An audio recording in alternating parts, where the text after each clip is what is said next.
이스라엘 백성들은 하나님의 전능하심으로 놀라운 기적들을 많이 체험했습니다. 특히 홍해가 가로막혀 있던 것을 하나님의 능력으로 마른 땅으로 건넜던 기적을 체험했습니다. 이스라엘 백성들은 홍해를 건너고 전능하신 하나님을 이렇게 찬양하며 기뻐했습니다. 그 기쁨을 노래했던 것을 출애굽기 15장 11절에서는 이렇게 기록합니다. 여호와여, 신중에 주와 같은 자가 누구니까? 주와 같이 거룩함으로 영광스러우며 찬송할 만한 위엄이 있으며 기이한 일을 행하는 자가 누구니까? 그런데 광야에 들어와서 마라라는 곳에 왔을 때 물이 써서 마실 수가 없으니까 금방 불평합니다. 그래서 하나님은 모세를 통하여 쓴 물이 단물이 되도록 만들어 주셨습니다. 그리고 엘림에 이르게 하셨는데 거기에는 샘이 많아서 물이 풍족한 곳이었습니다. 하지만 또 엘림을 떠나 신광야에 이르렀을 때 그들은 다시 모세와 아론을 원망하고 있습니다. 출애굽기 16장 3절은 그들의 원망을 이렇게 기록합니다. 이스라엘 자손이 그들에게 이르되 우리가 애굽 땅에서 고기가마 곁에 앉아 있던 때와 떡을 배불리 먹던 때에 여호와의 손에 죽었더라면 좋았을 것을 너희가 이 광야로 우리를 인도해 내어 이 온 회중이 주려 죽게 하는 도다.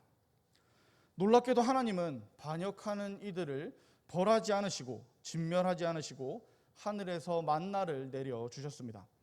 사실 광야에서 물이 나는 것이나 하늘에서 먹을 것이 내려오는 것 자체가 기적입니다. 그런데 이스라엘 백성들은 이 기적과 같은 만나 밖에 먹을 것이 없다며 또 불평하고 있습니다. 이 불평은 오늘 본문의 배경이 됩니다. 읽진 않았지만 오늘 본문 11장 앞에인 4절에서 6절은 이렇게 기록합니다. 그들 중에 섞여 사는 다른 인종들이 탐욕을 품음에 이스라엘 자손도 다시 울며 이르되 누가 우리에게 고기를 주어 먹게 하랴? 우리가 애굽에 있을 때에는 값없이 생선과 오이와 참외와 부추와 파와 마늘을 먹은 것이 생각나거늘 이제는 우리의 기력이 다하여 이 만나 외에는 보이는 것이 아무것도 없도다 하니. 이들이 애굽에서 생선을 공짜로 먹었다는 것은 사실이 아닙니다. 그들은 노예로 힘들게 고생하면서 일하면서 살았습니다. 옛날에 힘들었던 것은 기억하지 못하고 지금 당장의 어려움만 불평하고 있는 겁니다. 실제로 따지고 보면 애굽에서 종으로 살 때나 지금이나 불평할 만한 상황들은 아닙니다. 하나님께서 허락하신 상황이고 하나님께서 그 상황 가운데 그냥 내버려 두신 것도 아니기 때문이죠. 그런데도 이스라엘 백성들은 자신들이 원하는 상황이 아닐 때마다 원망과 불평을 끊임없이 쏟아내고 있습니다. 무엇이 문제입니까? 하나님이 전능하지 않으셔서 그렇습니까? 아니죠. 하나님이 이스라엘 백성들이 필요를 요구를 모르셔서 그렇습니까? 그것도 아닙니다. 하나님은 전지전능하십니다. 이스라엘 백성들의 필요를 아시고 그 필요를 채워주실 수 있는 분이십니다. 하지만 안타깝게도 그들은 그러한 하나님을 신뢰하지 않았고 원망하고 불평했습니다. 정말로 안타까운 사실은 이런 모습이 바로 우리의 모습일 때가 얼마나 많은가 하는 점입니다. 간절히 원하는 것이 있어서 기도했더니 하나님께서 채워주셨습니다. 그러면 기뻐하고 감사하죠. 그러나 조금 뒤에 다른 문제를 만나면 이전 것은 금방 잊어버리고 다시 걱정하고 염려합니다. 하나님이 또 채워주시면 또 기뻐하고 감사하는데 그것도 그때뿐이고 다시 금방 잊어버린 다음에 또 다른 문제로 원망하고 불평하는 우리를 발견합니다. 무엇이 문제입니까? 그런 상황을 주시는 하나님이 문제입니까? 아니면 하나님을 신뢰하지 못하고 눈앞의 상황으로 실망하고 원망하고 불평하는 우리가 문제입니까? 하나님은 우리의 필요를 다 알고 계십니다. 필요를 알고 계실 뿐만 아니라 그 필요를 채우실 능력 또한 있으신 분이십니다. 이러한 내용을 담고 있는 오늘 이 본문을 통하여 다시 한번 교훈을 얻는 저와 여러분들이 되기를 바랍니다. 오늘 본문을 보니 10절을 보니 백성의 온 종족들이라고 이야기합니다. 조금 복잡하지만 간단하게 설명을 하자면 한 사람도 빠짐없이 모든 백성이 모든 백성이라고 보셔도 됩니다. 이들이 어디서 무엇을 하고 있습니까? 각기 자기 장막 문 앞에서 울고 있었다고 기록합니다. 그러니까 이스라엘의 모든 사람이 각자 자기의 장막 문 앞에 서서 울고 있습니다. 왜 울었다고 이야기합니까? 고기를 먹지 못하는 현실 때문에 울고 있었다고 했습니다. 모두가 고기가 먹고 싶어서 우는 것을 보고 또 모세가 그것을 들었고 그 결과를 10절 하반절에는 이렇게 평가합니다. 이러므로 여호와의 진노가 심히 크고 모세도 기뻐하지 아니하여. 그래서 모세는 하나님께 기도합니다. 11절부터 15절까지 긴 기도입니다. 이 길지만 제가 천천히 한번 읽어보겠습니다. 모세가 여호와께 여짜오되 어찌하여 주께서 종을 괴롭게 하시나이까? 어찌하여 내게 주의 목전에서 은혜를 입게 아니하시고 이 모든 백성을 내게 맡기사 내가 그 짐을 지게 하시나이까? 이 모든 백성을 내가 배웠나이까? 내가 그들을 낳았나이까? 어찌 주께서 내게 양육하는 아버지가 젖 먹는 아이를 품듯 그들을 품에 품고 주께서 그들의 열조에게 맹세하신 땅으로 가라 하시나이까? 이 모든 백성에게 줄 고기를 내가 어디서 얻으리이까? 그들이 나를 향하여 울며 이르되 우리에게 고기를 주어 먹게 하라 하온즉 책임이 심히 중하여 나 혼자는 이 모든 백성을 감당할 수 없나이다. 주께서 내게 이같이 행하실진대 구하옵나니 내게 은혜를 베푸사 즉시 나를 죽여 내가 고난당함을 내가 보지 않게 하옵소서. 모세의 이 긴 기도를 요약하면 한 가지입니다. 나에게 맡겨주신 이 사역이 너무나 감당하기가 힘들다는 겁니다. 그런데 결론이 좀 이상하죠? 그래서 결론적으로 하나님 도와주세요, 힘을 주세요, 능력을 주세요가 아니라 죽여주세요입니다. 우리는 모세가 이스라엘 백성들을 출애굽시킨 아주 훌륭한 지도자로 기억합니다. 그러나 그 정도만 알 뿐이지 우리가 모세의 사역을 또 그 사역의 무게를 예상이나 할 수 있겠습니까? 모세는 지금 하나님의 백성, 하나님의 자녀들인데 마치 내 자식인 것처럼 나는 감당할 수가 없다고 이야기합니다. 이 사역이, 이 사명이 너무 힘들어서 그냥 죽고 싶으니 이대로 죽여달라는 요청입니다. 하나님은 모세가 혼자 감당하지 못하겠다는 기도에 16절과 17절에 이렇게 응답하시죠. 여호와께서 모세에게 이르시되 이스라엘 노인 중에 내가 알기로 백성의 장로와 지도자가 될 만한 자 70명을 모아 내게 데리고 와 회막에 이르러 거기서 너와 함께 서게 하라. 내가 강림하여 거기서 너와 말하고 내게 임한 영을 그들에게도 임하게 하리니 그들이 너와 함께 백성의 짐을 담당하고 너 혼자 담당하지 아니하리라. 하나님은 모세에게 하나님의 일을 맡기셨습니다. 그러나 오해하지 말 것은 모세만 그 일을 하라고 맡기신 건 아니라는 겁니다. 알다시피 출애굽을 시작하면서부터 아론이 동역할 수 있도록 해주셨지 않습니까? 그리고 16절과 17절을 통해서 70명의 동역자를 더 세우라고 말씀하십니다. 그리고 이어서 18절부터 20절까지는 이 사건의 시작인 고기에 대한 응답도 해주십니다. 또 백성에게 이르기를 너희의 몸을 거룩히 하여 내일 고기 먹기를 기다리라. 너희가 울며 이르기를 누가 우리에게 고기를 주어 먹게 하랴. 애굽에 있을 때가 우리에게 좋았다 하는 말이 여호와께 들렸으므로 여호와께서 너희에게 고기를 주어 먹게 하실 것이라.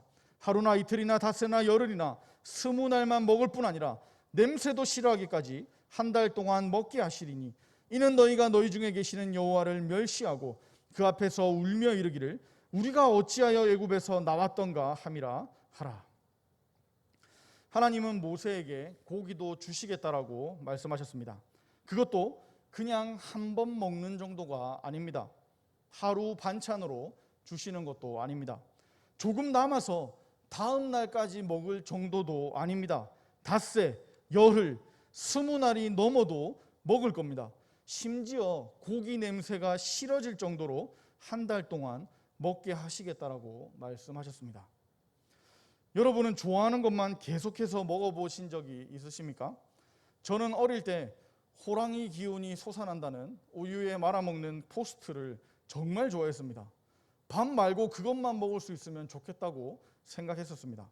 그래서 힘들게 밥 준비하시지 말고 저는 앞으로 토스트만 먹고 살겠습니다 라고 선언했던 적이 있습니다. 며칠 갔을까요? 10번, 즉 3일을 못 가고 포기했었습니다.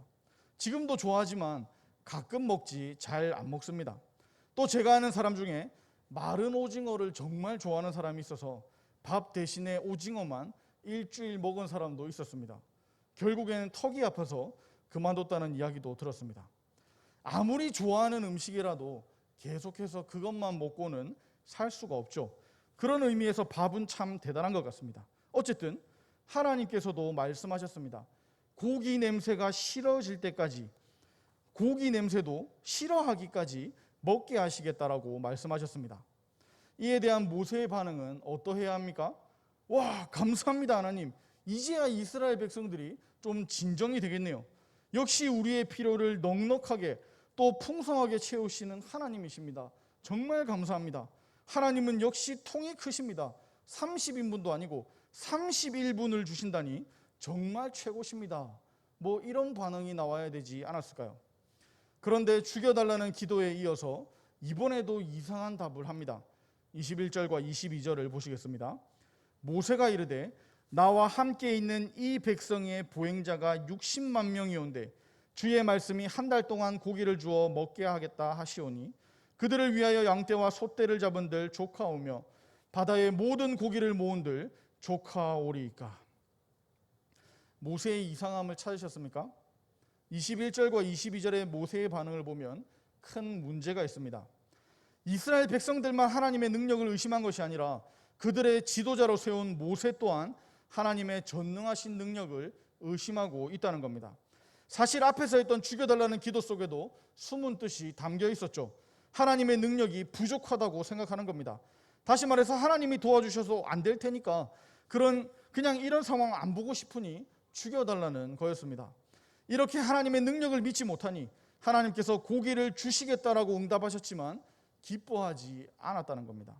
오히려 이스라엘 백성들이 만족할 만큼 하나님께서 고기를 주지 못할 것이라고 이야기하고 있습니다. 모세는 하나님께 이 백성의 보행자가 60만 명이라고 이야기합니다. 여기서 보행자라는 말은 더 정확히 말하자면 보병을 의미합니다.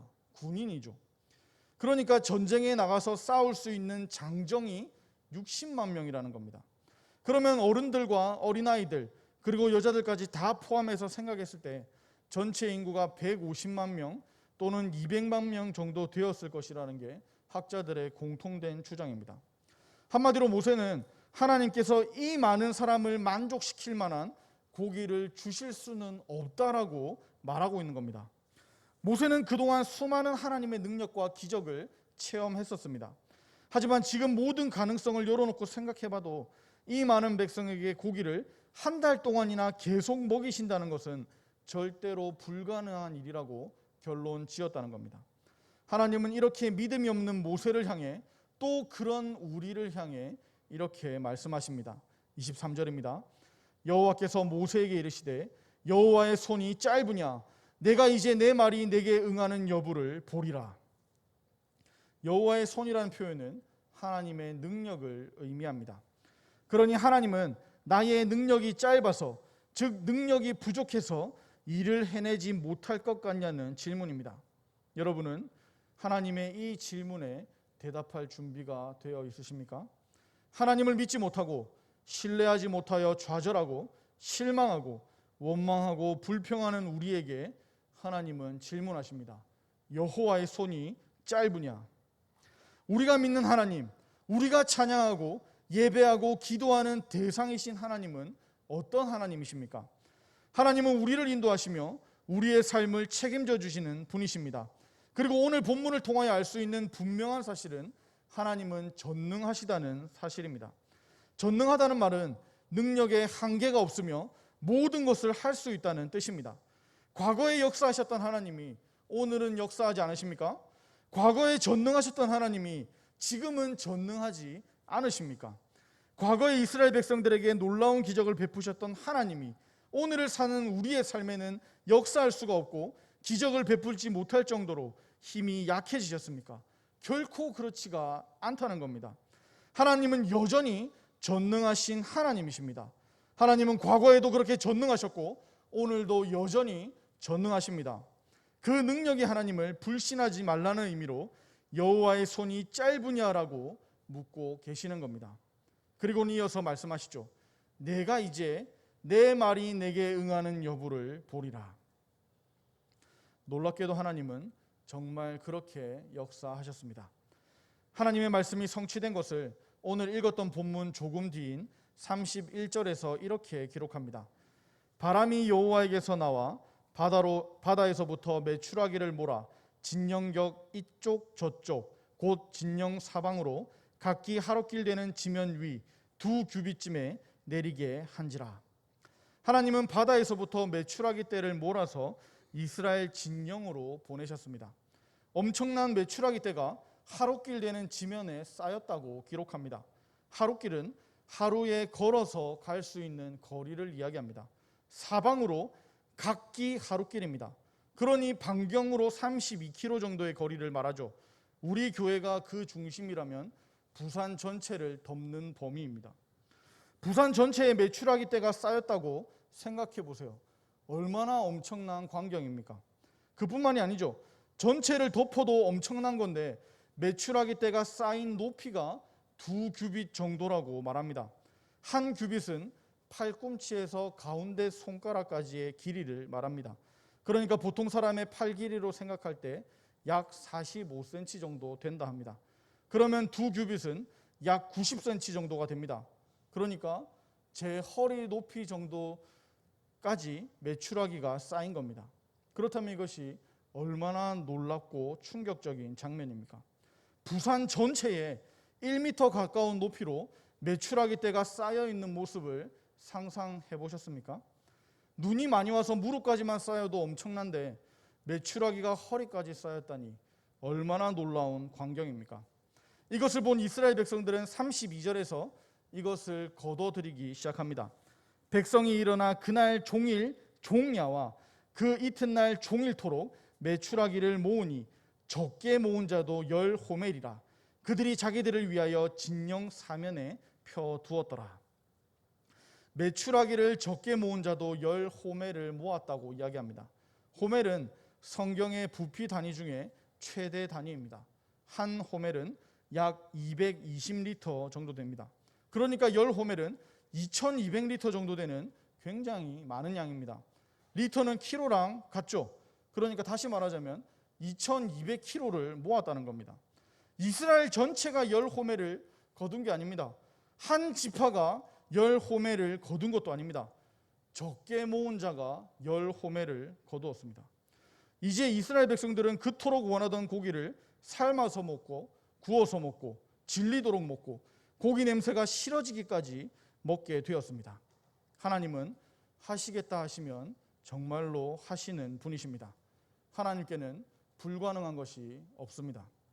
그러니 하나님의 백성들은 전능하신 하나님을 신뢰하고 하나님만 바라봐야 합니다. 의심하거나 안 될 거로 생각하는 것은 믿음이 부족한 겁니다. 더 심하게 말하자면 믿음이 없는 겁니다. 그러나 하나님은 그런 이스라엘 백성들을 떠나거나 버리지 않으셨습니다. 이것이 신비죠. 이것이 은혜이고 이것이 하나님의 사랑입니다. 우리를 사랑하시기 때문에 우리와 함께 하시고 우리의 삶을 인도해 주시며 우리의 필요를 채워 주십니다. 성경을 보면 이스라엘 백성들이 불평해도 원망을 해도 매일 주는 만나를 끊으시거나 구름 기둥과 불 기둥을 없애버리셨다는 말씀은 없습니다. 그렇게 믿음이 없는 행동을 해도 계속 은혜를 베푸시며 그들의 필요를 계속 채워 주셨습니다. 그들의 불순종과 반역에도 불구하고 여전히 하나님의 은혜와 사랑만 나타났다는 겁니다. 지금도 마찬가지죠. 교회를 제대로 안 나오고 신앙생활을 엉터리로 하고 하나님을 제대로 믿지도 않고 자기 마음대로 살면 벼락이라도 내려서 벌하시면 좋겠는데 전혀 그러지 않으시고 계속해서 은혜만 주십니다. 그러나 우리는 잊지 말아야 합니다. 하나님은 이들에게 오래 참으셨지만 끝까지 참지는 않으셨습니다. 때가 되면 징계하십니다. 그러니까 아직 은혜가 있을 때 빨리 돌이켜야 합니다. 메추라기 떼가 사방으로 각기 하롯길이나 되는 지면 위에 2규빗 높이로 쌓인 광경을 보면서 하나님은 정말 전능하시구나, 하나님의 능력을 제한하는 것은 정말 어리석은 것이구나 하는 것을 깨닫기를 원하셨다는 겁니다. 하나님이 마음만 먹으시면 뭐든지 하실 수 있다는 것을 깨닫고 다시 하나님께로 돌아오기를 바라시는 것이 하나님의 마음이라는 겁니다. 이것이 바로 하나님의 백성을 향한 하나님의 사랑입니다. 그 사랑을 우리도 깨달아야 합니다. 또 한 가지 알아야 할 것이 있습니다. 이스라엘 백성들은 냄새도 싫어하기까지 질리도록 고기를 먹었습니다. 그토록 원했던 고기지만, 그 고기를 먹었지만 그렇게 원하던 고기도 실증날 수 있다는 것을 알아야 했습니다. 이런 말이 있죠. 예쁜 사람, 잘생긴 사람과 결혼하면 그것이 2년 간다고 합니다. 새 차를 사도 5년이 지났다고 생각해 봅시다. 요즘에는 5년 지나도 그 차를 타는 사람도 잘 없죠. 우리나라 사람들은 내 집을 가지는 것을 가장 큰 소원이라고 합니다. 열심히 노력해서 새 집을 하나 샀다고 칩시다. 그 집이 10년 뒤에도 똑같이 좋을까요? 만약 주먹만한 다이아몬드 반지를 받았다 해도 그것 또한 금방 실증이 날 겁니다. 모두 다 지나가는 것이고 썩어지는 것이고 없어지는 것이기 때문에 그렇습니다. 어린아이에게 사탕은 가장 좋은 선물일 수 있습니다. 그러나 조금 크면 사탕 정도로는 아무것도 못합니다. 커가며 좋아하는 것도 다르고 필요한 것도 다릅니다. 부모는 자녀에게 때에 맞춰 필요한 걸 공급합니다. 그러니 자녀라면 염려할 필요도 없고 불평할 필요도 없습니다. 하나님의 자녀인 우리도 그렇습니다. 우리의 필요는 계속 바뀝니다. 하나님은 그런 우리에게 딱 맞는 것들을 예비하시고 때가 되면 준비해 주십니다. 우리가 할 일은 하나님이 우리를 사랑하신다는 것을 신뢰하고 감사하는 일입니다. 그래서 하나님을 더욱 기대하는 일입니다. 우리가 느끼기에 부족한 것 같고 빨리 안 주시는 것 같더라도 우리를 사랑하지 않으시는 게 아니라는 거죠. 우리에게 더 좋게 해주시려고 그러신다는 것을 신뢰하고 믿으며 기대하며 기다려야 합니다. 오늘 말씀을 정리하고 함께 기도하기를 원합니다. 전능하신 하나님이 나와 함께 하시며 나를 사랑하시며 나의 삶을 인도한다는 사실을 신뢰해야 하겠습니다. 하나님을 만나는 것 자체가 기적입니다. 그리고 하나님과 동행하는 것은 그 기적 안에서 살아가는 겁니다. 이 일이 어떻게 가능합니까? 전능하신 하나님께서 우리의 삶을 기적으로 인도해 주시기에 가능합니다. 이스라엘 백성에게 나타나신 하나님은 지금도 우리 삶에 역사하시는 하나님이십니다. 하나님은 결코 손이 짧으신 분이 아니십니다. 무한한 능력을 가진 하나님이십니다. 전능하실 뿐만 아니라 우리를 너무나 사랑하셔서 하나뿐인 외아들 예수 그리스도까지 우리를 위해 내어주신 분이십니다. 그러므로 삶에 어떠한 어려움이 있든지 상관없이 우리는 하나님을 신뢰할 수 있습니다. 전능하신 하나님, 사랑의 하나님은 나를 창조하셨고 나를 구원하셨고 또 지금도 나를 눈동자같이 지켜주시고 산과 같이 언제나 변함없이 우리 곁에 계십니다. 바로 이 하나님을 신뢰하는 가운데 광야 같은 세상에서 믿음으로 승리하는 저와 여러분들이 되기를 축복합니다. 함께 찬송가 301장을 찬양하도록 하겠습니다.